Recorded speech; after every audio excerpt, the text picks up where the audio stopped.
So we'll begin with section 2. आपको अगर याद होगा हम लोग जो बुक यूज करते हैं सीईटी के लिए उसमें section 2 is mixed bag of question and section 3 is PYQ.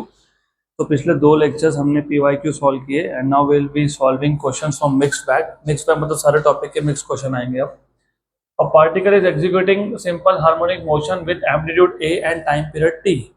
एक पार्टिकल है which is performing SHM with amplitude a and time period t.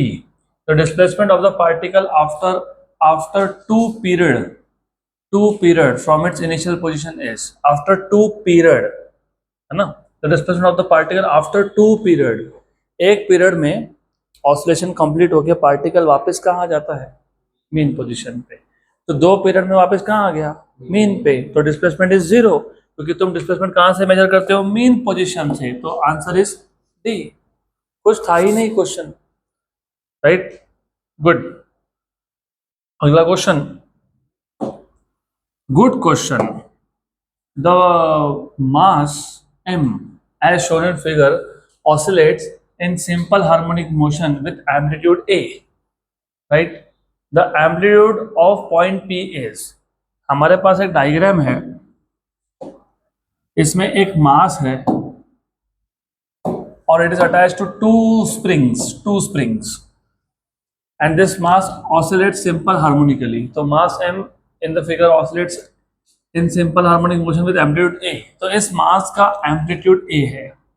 मास का आपको पूछा है पॉइंट p का एम्पलीट्यूड क्या होगा. Very good. Point p is between the two springs. So what will be the amplitude of point p? बताओ, how will you solve this question?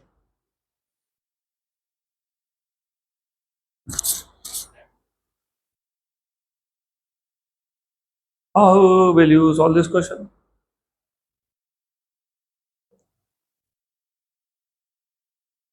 No? तो सबसे पहले you have to understand these two springs are in series और ये जो mass m है it oscillates because of the two springs. Point p oscillates only because of the first spring क्योंकि p point के पीछे एक ही स्प्रिंग है और मास m के पीछे 2 स्प्रिंग्स है. तो मास m oscillates because of 2 springs. You know what is the amplitude of mass a? Mass m कितना है? a. तो इसका मतलब पता है क्या बोला है? x1 plus x2 equals to a. मतलब जो दोनों स्प्रिंग ने डिस्प्लेसमेंट किया वो मिला के कितना हुआ? a. तो x1 plus x2 is a. यहाँ पर समझा क्या? ये नहीं समझेगा तो आगे बता के मतलब ही नहीं है. मास m is oscillating because of how many springs? 2. तो दोनों स्प्रिंग का displacement will be equal to amplitude of mass m. अगर एक स्प्रिंग होता तो क्या लिखते? What is displacement equation for one spring? x equals to a sin omega t. जब sin omega t की वैल्यू मैक्सिमम हो जाए मतलब 1 हो जाए तो x इक्वल टू क्या होता है? a होता है. एक स्प्रिंग की वजह से. 2 कैसे क्या होगा? x1 plus x2. 3 कैसे कितना होगा? x1 plus x2 plus x3. तो is this equation correct? Yes, correct. और ऐसे केसेस में you always have kx equals to constant where k is spring constant और x is the displacement due to that spring. जब kx equals to constant होता है तो k1 x1 equals to k2 x2, right? अब बोलोगे ये कहाँ से आया? ये कहाँ से आया? रिमेंबर रेस्टोरिंग फोर्स क्या होता है? Minus kx. अगर मैं मॉड ले लूँ तो प्लस kx. बराबर, सही है. ऑब्जेक्ट एक ही है, तुम ऑब्जेक्ट को अगर राइट में डिस्प्लेस कर रहे हो तो ऑब्जेक्ट पे रिस्टोरिंग फोर्स कहाँ पे है? लेफ्ट में. तो total restoring force on the object is always constant. तो अगर f इज कांस्टेंट तो kx का प्रोडक्ट भी क्या हो गया? कांस्टेंट. तो क्या लिखोगे? k1 x1 equal to k2 x2. तुमको क्या पूछा है? Amplitude of point p. Amplitude of point p. अब बताओ how do you find out amplitude of point p? What is amplitude of point p? It is amplitude मतलब displacement due to first spring. मैंने इसलिए बोला p point को oscillate करवाने के लिए कौन रिस्पॉन्सिबल है? पहला स्प्रिंग. तो p का एम्पलीट्यूड मतलब x का डिस्प्लेसमेंट मतलब पहले स्प्रिंग का डिस्प्लेसमेंट. पहले स्प्रिंग का डिस्प्लेसमेंट क्या है? x1। तो तुमको क्या फाइंड करना है, x1। क्या फाइंड करना है, x1। तो x1 कैसे फाइंड करोगे, x1 will be k2 bye k1 into x2। पक्का, श्योर श्योर। तो आंसर आंसर देखोगे ना, तुमको देखो आंसर दिख रहा है क्या k1 k2 के टर्म्स में, यस दिख रहा है, गुड। तो अब इसको सॉल्व करना है। अब कैसे सॉल्व करेंगे, ऑलमोस्ट आ ही गए आंसर पे, ऑलमोस्ट आ गए। तो बताओ how to solve, how to solve. Answer is in terms of a, answer is in terms of a and k1 k2। तो do you have k1 k2, yes. Do you have a, no. तो लाओ, कैसे लाओगे, सब तो लिखा है। यहां से x2 क्या होगा, a minus x1।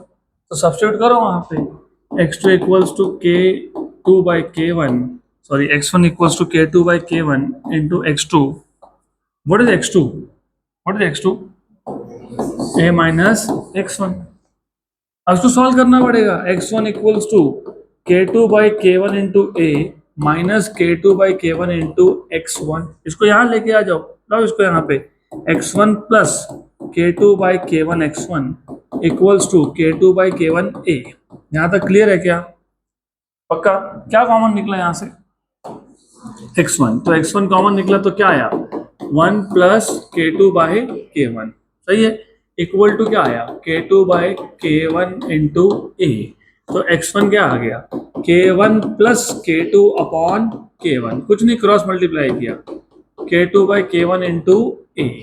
Very good, good good good, cancel और कैंसिल। तो what is x1, k2a upon k1 plus k2, k1 plus k2। Option number क्या, D, D k2a upon k1 plus k2। Simple question था, सिर्फ terms को left hand side right hand side में लेके जाके simplify करना था। तो याद रखना, अगर दो स्प्रिंग है और दो स्प्रिंग के बाद मास है, तो उस मास का ऑसिलेशन दोनों स्प्रिंग मिला के करते हैं, इसलिए x1 plus x2 is equal to amplitude of the mass. लेकिन दोनों स्प्रिंग के बीच में जो पॉइंट है उसका oscillation is because of the displacement of the first spring. तो तुमको x1 फाइंड करना है, राइट। तो x1 फाइंड कर लिया। नेक्स्ट क्वेश्चन, ये सिंपल है बहुत। A body executing simple harmonic motion has maximum acceleration. तो जैसे तुमने सुना मैक्सिमम एक्सेलरेशन एमैक्स, एमैक्स होता है ओमेगा स्क्वायर ए, और उसकी वैल्यू दी है आपको 24 metre per second square, and maximum velocity 16 metre per second. V max, v max होता है ओमेगा ए, यह है 16 metre per second. The amplitude of simple harmonic motion is. तो जब आपको मैक्सिमम एक्सेलरेशन और मैक्सिमम वेलोसिटी दिया हो तो एक ही काम करना पड़ता है, दोनों को डिवाइड करना। तो अगर इन दोनों को डिवाइड करोगे, इक्वेशन नंबर 1 को 2 से डिवाइड कर दोगे, 1 को 2 से डिवाइड कर दोगे, तो omega square A upon omega A कितना आ गया, 24 बाई 16, विच इज 2 जा एंड 3 जा, ए और ए हो गया कैंसल, ए और ए हो गया कैंसल। तो ओमेगा कितना आ गया आपके पास, 3/2, इक्वेशन नंबर 3। अब इक्वेशन नंबर 3 वापस से 2 में सब्स्टिट्यूट कर दो। So from equation number 2 and 3, from 2 and 3, तो you have omega a equals to 16, लेकिन ओमेगा की वैल्यू कितनी आई, 3/2। ओके गुड, पक्का, श्योर, करेक्ट है ना। तो कितना आ गया, 32/3 मीटर। तो 32/3, 32/3, ऑप्शन नंबर बी।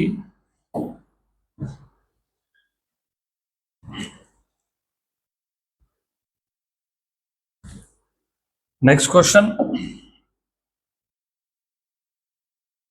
अगला क्वेश्चन,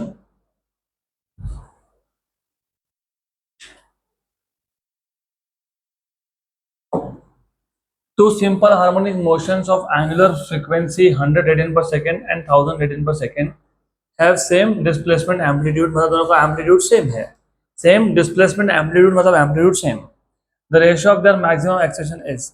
ये क्वेश्चन आपका स्टेट बोर्ड का क्वेश्चन है, टेक्स्ट बुक का क्वेश्चन है, ये तुमने सॉल्व किया ऑलरेडी। ये आपको दो एसएचएम दिए हैं, ओमेगा 1 की वैल्यू दी हुई है 100 रेडियन पर सेकेंड, ओमेगा 2 दिया हुआ है 1000 रेडियन पर second.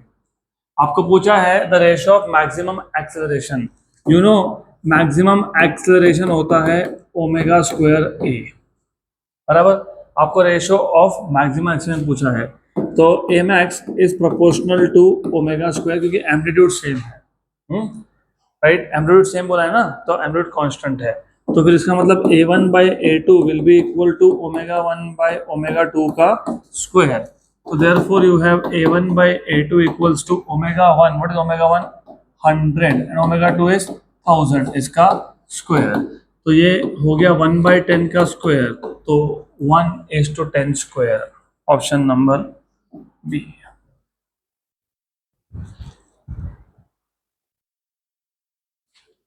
Next question, simple.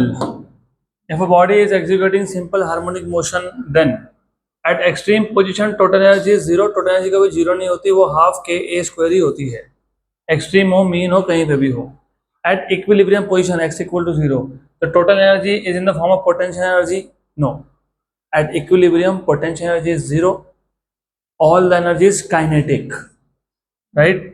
So option number C, at equilibrium position. At equilibrium position, the total energy is in the form of kinetic energy. Yes, क्योंकि at equilibrium position potential zero है, तो सारा का सारा energy कौन है? Kinetic है। Done. ऐसे ऑप्शन नंबर डी प्रिंट भी नहीं हुआ, तो ऑप्शन सी है। अगला question, the total energy of simple harmonic oscillator is proportional to, do you remember total energy? Total energy of simple harmonic oscillator is half k a square, मतलब half m omega square a square, क्योंकि k होता है m omega square, मतलब half m omega होता है 2 pi n square a square, मतलब ये 2 का स्क्वायर 4 और बाई 2 होता है 2m pi square n square a square. अब पढ़ो options. Square root of displacement नहीं, प्रोपोर्शनल टू वेलोसिटी नहीं, प्रोपोर्शनल टू फ्रीक्वेंसी नहीं, proportional to square of frequency है, फ्रीक्वेंसी नहीं है, proportional to square of amplitude, yes, option number D, correct, good, simple. Next question, अगला question, a body executes simple harmonic motion, the potential energy PE, kinetic energy KE and total energy TE are measured as a function of displacement. Which of the following statement is true? अब सबसे पहले चलो वो तो देख लेंगे, answer तो आ जाएगा। मीन पोजीशन पे x इक्वल टू 0 पे कौन सा एनर्जी जीरो होता है? पोटेंशियल। कौन सा मैक्सिमम होता है? काइनेटिक। एक्सट्रीम पोजीशन पे कौन सा एनर्जी जीरो होता है? काइनेटिक। और मैक्सिमम कौन होता है? पोटेंशियल। अब पढ़ो options. Kinetic energy is maximum when x equal to 0. Yes, because at mean velocity is maximum. Done.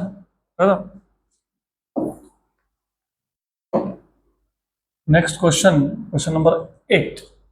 A particle performing SHM has time period, कितना time period? 2 pi by root 3. कितना time period?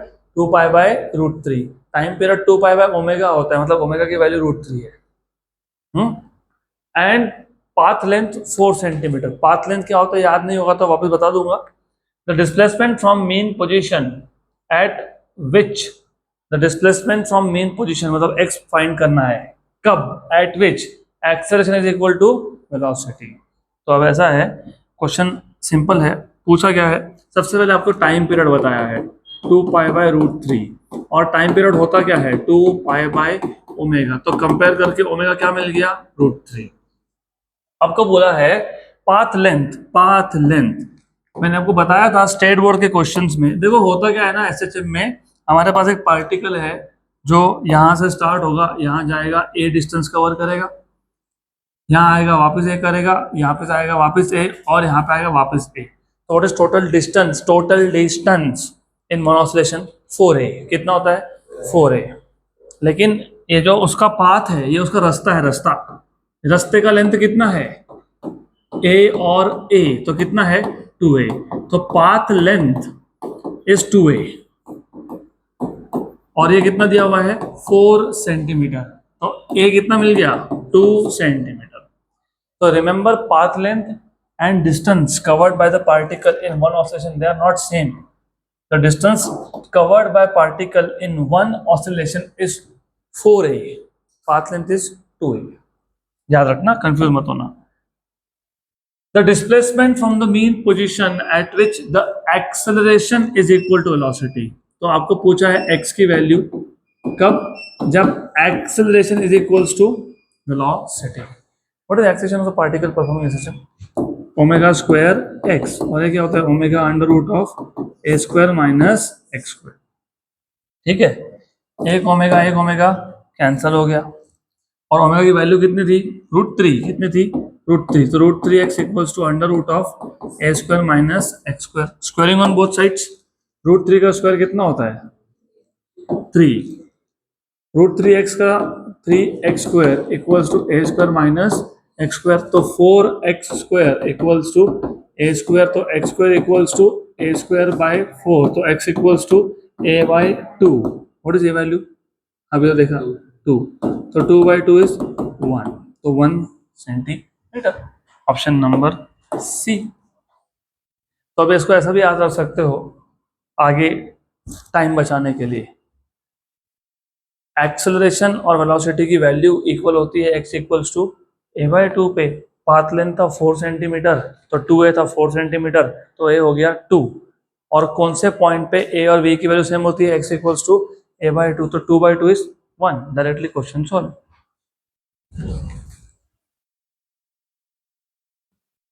Next question, अगला question,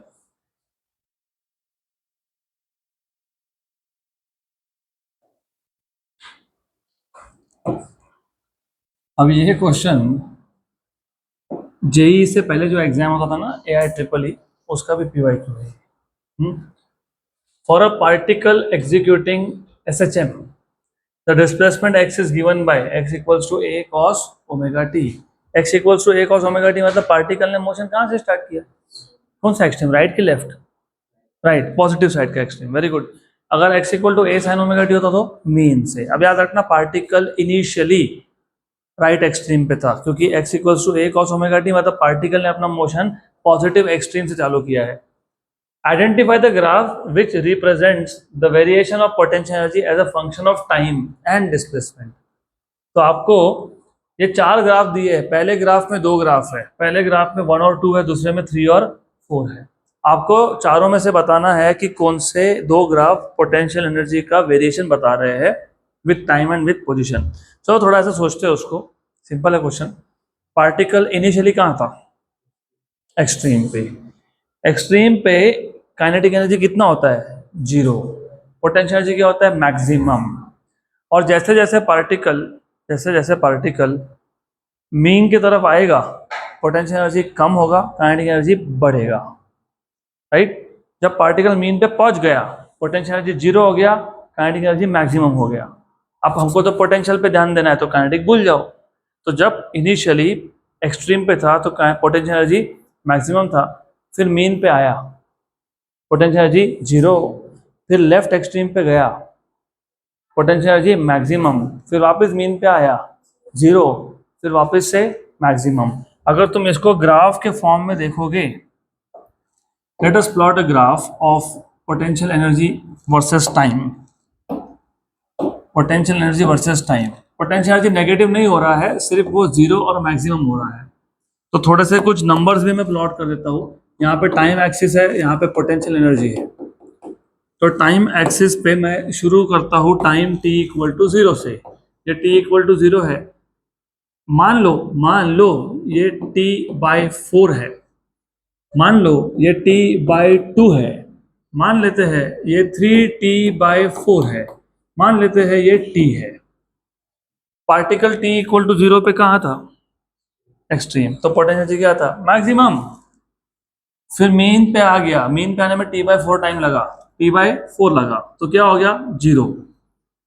फिर mean से कहाँ जा रहा है left extreme, और t/4 के बाद तो t/2 plus t/4 plus t/4 is t/2, तो t/2 टाइम के बाद कहाँ पहुंच गया लेफ्ट एक्सट्रीम। वापस पोटेंशियल क्या हो गया, मैक्सिमम। जीरो कैसे, मैक्सिमम। लेफ्ट एक्सट्रीम पे मैक्सिमम, फिर लेफ्ट एक्सट्रीम से वापस कहाँ आया, मीन पे, फिर वापस से पोटेंशियल क्या हो गया, जीरो, फिर क्या हो गया, मैक्सिमम। जरा देखो तो ग्राफ, दिख रहा है, ये पहला वाला दिख रहा है आपको, ऐसा दिख रहा है ना। तो पहला तो है, पहला तो है। अब थोड़ा डिस्प्लेसमेंट का ग्राफ भी देख लो। जब पार्टिकल प्लस ए या माइनस ए पे होगा, मतलब वो एक्सट्रीम पे है, तो पोटेंशियल एनर्जी क्या है, मैक्सिमम है। और जैसे मीन की तरफ आएगा तो क्या होगा, कम होगा। तो दिख रहा है आपको, पोटेंशियल एनर्जी मैक्सिमम है माइनस ए और प्लस ए पे, मीन की तरफ आया जीरो हो गया, फिर बढ़ गया। तो ग्राफ नंबर 3, तो 1 and 3, option number A done. कुछ सॉल्व नहीं करना है तो लॉजिकल है, पर मोशन के बारे में पता होना चाहिए। गुड। काइनेटिक एनर्जी का उल्टा होता है। तो काइनेटिक एनर्जी पूछा होता तो 2 और 4, 2 और 4, ऑप्शन नंबर क्या आता, B. Next question, the displacement of particle of mass 3 gram executing simple harmonic motion is given by y equals to 3 sin 0.2 t in SI units। SI units मतलब amplitude की value metre में है, time की value seconds में है। The kinetic energy of the particle at point which is at a distance equal to 1/3 of amplitude from the mean position is. Simple question, क्या पूछा है, बताया गया है आपको, बोला है एक पार्टिकल है जिसका मास कितना है, 3 ग्राम। वो क्या परफॉर्म कर रहा है, एसएचएम। उसका डिस्प्लेसमेंट इक्वेशन क्या है, 3 sin 0.2 t इन विच यूनिट्स, ऐसा है। क्या पूछा है आपको, काइनेटिक एनर्जी। कब पूछा है आपको, जब डिस्प्लेसमेंट कितना हो, 1/3 of the amplitude. Simple, very simple. So they are asking you what is the what is the kinetic energy. You know what is kinetic energy? Half k a square minus x square. Very good. लेकिन x कितना बोला है, a/3, a/3 बोला है ना, हाँ 1/3, yes. तो what is kinetic energy, it is half k a square minus a square by 9। X square is a square by 9, तो half k 9a square minus a square is 8a square by 9, 1 and 4 था, सही है, good. Amplitude कितना है, 3, कितना है 3, तो 3 value substitute कर लो। So kinetic energy is equals to 4 into k, ये के भी है, भूलना नहीं इसको। एम्पलीट्यूड इज 3 का स्क्वायर अपॉन 9, 9 और 9 हो गया कैंसल, तो आंसर क्या आएगा, 4k। अभी 4k आएगा तो k की वैल्यू चाहिए। अब k की वैल्यू कैसे निकालेंगे वो देखते हैं। Let's say how to find out k value. Mass दिया हुआ है कि आपको, यस, है ना, मास दिया हुआ है, यस, मास दिया हुआ है। और आपको पता है, आपको पता है, ये पता है कौन होता है, ओमेगा। वेरी गुड, ये ओमेगा होता है। You know that k is m omega square, पता है ना ये, पता है कि नहीं, yes, very good. 4 into mass कितना है, 3 ग्राम है, ग्राम ग्राम, 3 ग्राम मतलब 10⁻³ किलोग्राम। ओमेगा इज 0.2 मतलब 20⁻⁻1, उसका स्क्वायर तो 4 इंटू 10⁻², 4 इंटू 4 16 इंटू 3 48, तो 48 इंटू 10⁻⁻5 -5, लेकिन -5 का -2 उसको दे दिया तो 0.48, 10⁻² उसको दे दिया ना, तो 0.48 into 10⁻³ option number C.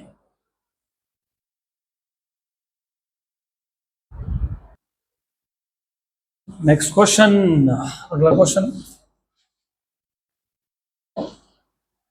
In SHM, restoring force is F equals to minus kx, where k is force constant, x is displacement, a is amplitude of the motion. The total energy depends upon, अरे अभी तो देखा था, total energy is half k a square, which is half m omega square a square, which is half m 2 pi n square a square। ठीक है, इससे simplify नहीं करूंगा। तो टोटल एनर्जी के पे डिपेंड करता है क्या, नहीं, नहीं, पक्का नहीं, मेरे को तो दिख रहा है के ए, दिख रहा है ना, के और ए, राइट। आगे क्या बोला है, के एक्स एम, के एक्स एक्स पे डिपेंड करता है क्या, नो, के और ए, यस। तो तीसरा ऑप्शन प्रिंट नहीं हुआ, के ए एंड समथिंग बोल रहे थे तो नहीं हुआ, के एंड एक्स, तो option number C, it depends on k and a, done.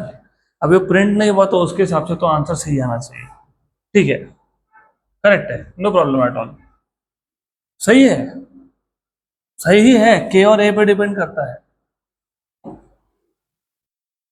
Question 12, the kinetic energy and potential energy of a particle executing SHM of amplitude A will be equal when, ये तो मैंने आपको बताया था state board की theory में, variation of potential energy and kinetic energy में जो दो पॉइंट्स थे जहाँ पे इंटरसेक्ट होता है ना potential energy and kinetic energy, नहीं याद है तो यहाँ देख लो, ये वाले दो पॉइंट्स थे, मैंने बताया था इन दो पॉइंट्स पे क्या होता है, kinetic energy and potential energy are same, तो बस फिर वो तो तुमको पता होना चाहिए, नहीं पता तो कोई बात नहीं।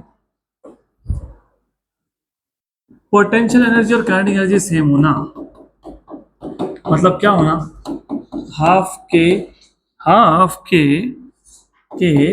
ए square minus x square equals to half k x square, k by two cancel हो गया, तो you have a square minus x square equals to x square, तो you have a square equals to 2x square, तो you have x square equals to a square by 2, तो you have x equals to plus minus a by root 2, मतलब option number आ गया आपका D, simple. तो मैंने बताया था आपको कि ऑसिलेशंस में, सिंपल हार्मोनिक मोशन में बहुत सारे क्वेश्चंस डायरेक्टली जो तुमने थ्योरी सीखा है उस पे ही आ जाते हैं। हो गया, अगला question,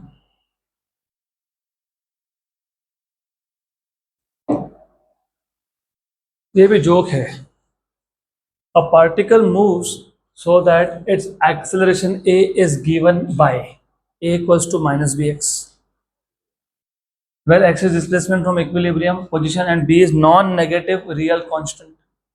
The time period of the oscillation of the particle is such a joke. You know what is time period? 2 pi by omega. You know a equal to minus bx दिया है, but you know SHM में a क्या होता है, minus omega square x। तो equation number 2 को और 3 को अगर मैं कंपेयर कर लेता हूँ, तो from equation number 2 and 3 do you see omega square equals to b, तो omega equals to root b, और ये जो ओमेगा की वैल्यू रूट बी है ये इक्वेशन नंबर 1 में डाल देते हैं, तो from 1 and 4 time period equal to 2 pi by root b, 2 pi by root b, option number C, done, simple simple.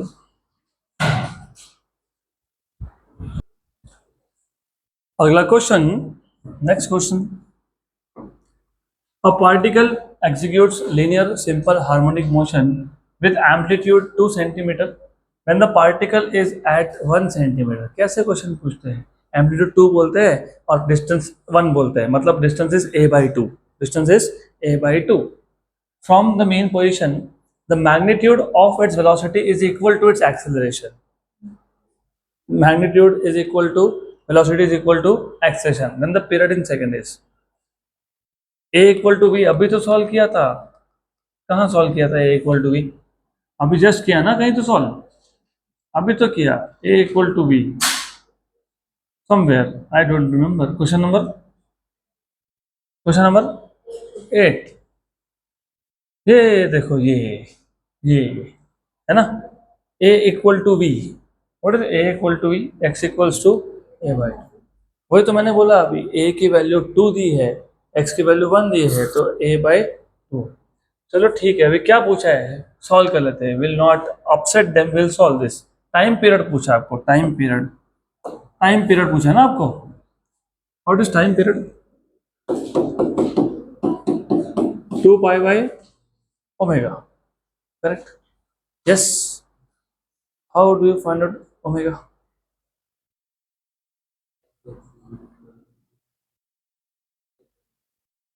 हाँ, अरे एक तो सिंपल सा क्वेश्चन है,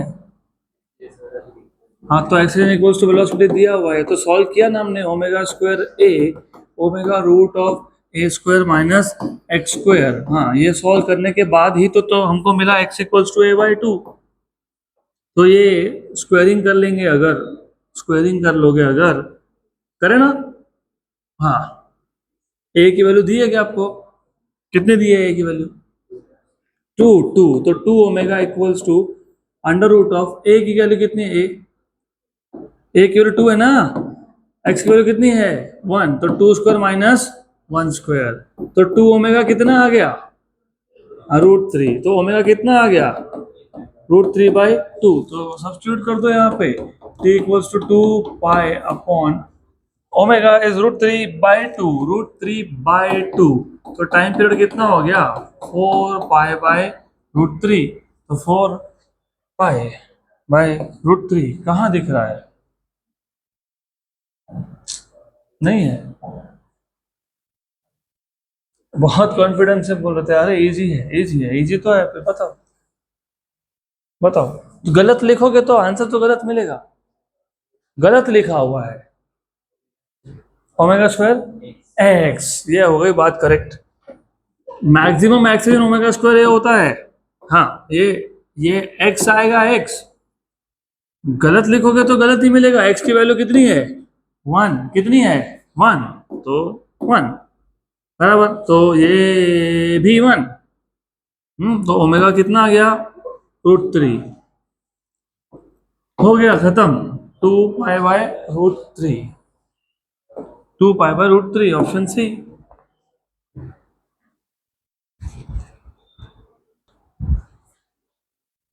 next question, question number 15। A wooden cube of density d. तो wooden cube में जो wood है उसका डेंसिटी डी है, ऑफ स्लाइड एल, स्लाइड नहीं होता है, साइड होता है।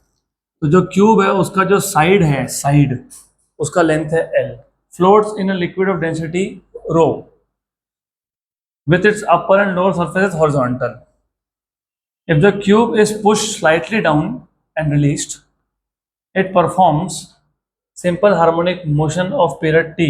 T is equal to, ऐसा है। थोड़ा अच्छे से अगर इमेजिन करो तो मान लेते हैं ये लिक्विड है जिसका डेंसिटी रो दिया हुआ है। आपके पास एक क्यूब है, क्यूब। क्यूब को क्यूब जैसे इमेजिन करना पड़ेगा। तो क्यूब है वो, तो क्यूब को क्यूब जैसा ही इमेजिन करना। तो cube, cube, we have a cube, side length is L, hopefully I have the shape of a cube, I don't think I have shape of cube। तो अभी और क्यूब का तो मेरे पास शेप अवेलेबल नहीं है, नहीं है ना? No, I don't have. तो एनीवेज, नहीं, इंपॉर्टेंट है वो, शेप्स आर इंपॉर्टेंट हियर। तो ऐसा है कि इन्होंने क्या बोला है, if the cube is pushed slightly down. तो सबसे पहले पता होना चाहिए, शुरू में फ्लोट ऐसा हो रहा था, ऐसा हो रहा था, मतलब पूरा का पूरा ब्लॉक सरफेस के ऊपर था, पूरा का पूरा ब्लॉक सरफेस के ऊपर था। तो स्टार्टिंग में ऐसा था, पूरा का पूरा ब्लॉक सरफेस के ऊपर था। ये भी फ्लोटिंग ही होता है, दिस इज फ्लोट। अब इन्होंने क्या बोला है, इन्होंने क्वेश्चन में ऐसा बोला है, then it is pushed down. और याद रखना, ये क्यूब का हर साइड का लेंथ कितना है? एल। कितना है? एल। तो एल लेंथ है, राइट। अब आपने क्या किया, अब आपने इसको स्लाइटली पुश कर दिया, तो थोड़ा सा पार्ट अंदर चला गया। अब थोड़ा सा पार्ट अंदर चला गया, तो कितना पार्ट अंदर चला गया? इसको एक्स मान लेते हैं। कितना मान लेते हैं? X. You have pushed it, तो x part goes inside, goes inside, याद रखना आप। तो अपथ्रस्ट सिर्फ इतने पार्ट पे एक्ट होगा जो लिक्विड के अंदर है, सब पे नहीं एक्ट होता है। अपथ्रस्ट मतलब force of buoyancy acts on the part of the solid which is inside the liquid. अगर पूरा ही ब्लॉक अंदर होता तो पूरे पे एक्ट होता। तो वो जो अपथ्रस्ट फोर्स है, अपथ्रस्ट फोर्स, वो कैसे फाइंड करते पता होना चाहिए। अपथ्रस्ट फोर्स, बियोंसी फोर्स, ये होता है weight of liquid displaced. Mechanical properties of fluids, जितना ब्लॉक का वॉल्यूम लिक्विड के अंदर जाएगा उतना लिक्विड डिस्प्लेस होगा। और वो जो लिक्विड डिस्प्लेस्ड है उसका जो भी वेट होता है वो अपथ्रस्ट होता है। मैंने एग्जाम्पल भी बताया था आपको। मैंने बोला था कि कंटेनर इमेजिन कर लो, ऐसा इमेजिन करो कि इस कंटेनर में यहाँ तक लिक्विड भरा है और इसके जस्ट ऊपर एक ओपनिंग है, फिर तुमने एक ब्लॉक डाल दिया यहाँ पे, तो जितना ब्लॉक का वॉल्यूम है उतना लिक्विड डिस्प्लेस होके बाहर आ गया, इसको कलेक्ट कर लिया, और उस डिस्प्लेस लिक्विड का जितना भी वेट होगा वो अपथ्रस्ट होता है। तो जब तुमको यही नहीं पता होगा तो क्वेश्चन तो सॉल्व होने से रहा, क्वेश्चन सॉल्व ही नहीं होगा। तो याद रखना, weight of liquid displaced, weight is m into g, mass of liquid displaced, mass of liquid displaced, mass of liquid displaced is volume of liquid displaced into density of liquid displaced. What is density of liquid? Rho, not d, d तो wood का density है, into g, बराबर। How much is the volume of liquid displaced? Volume of liquid displaced is the volume of cube which is inside the liquid. जितना cube का volume अंदर है उतना ही liquid का वॉल्यूम डिस्प्लेस हुआ। पूरा क्यूब अंदर, तो जितना लिक्विड डिस्प्लेस हुआ उसका वॉल्यूम और क्यूब का volume same, into density into g. What is the volume of cube which is inside water? अभी नहीं पता ना, पता ही नहीं है तुमको। Volume is area into distance, area into length. What is the area of the bottom? L square, area बोला मैंने, into x, वॉल्यूम क्या हो गया? L square x रोज, ये हो गया अपथ्रस्ट। अब यही अपथ्रस्ट है जो रिस्टोरिंग फोर्स प्रोवाइड कर रहा है। So here restoring force, what is restoring force? Minus के एक्स। लेकिन यहाँ पे ये रिस्टोरिंग फोर्स कौन प्रोवाइड करता है? अपथ्रस्ट। तो देयरफॉर यू हैव माइनस के एक्स इक्वल्स टू, और इधर भी माइनस साइन लगा दो क्योंकि ये अपथ्रस्ट ही रिस्टोरिंग फोर्स है, तो माइनस लगा दो। माइनस क्या आ गया? एल स्क्वायर एक्स रो जी, बराबर। माइनस माइनस तो गया, ये भी गया, तो के की वैल्यू कितनी आ गई? L square rho g. तुमको क्या फाइंड करना था? Time period of oscillation. What is time period of oscillation? 2 pi by omega. What is omega? Root of k by m, मतलब 2 pi root of m by k, मतलब 2 pi root of m by k. What is k? L square rho g, right? Correct. आ गया answer? आ गया ना? Answer आ गया? You have the answer in front of your eye, देख लो। B, how B? Mass is volume into density. Very good. So time period T equals to 2 pi under root of mass. Mass is volume into density. किसका mass है वो? Block का mass है। Density भी किसका? Block का। तो ये आ गया L square rho g. What is volume of cube? ओए L square कहाँ से आ गया? L cube आएगा ना? यस। तो कैंसल और कैंसल, तो 2 pi under root of l d by rho g, option number B. Good. So that's it for today.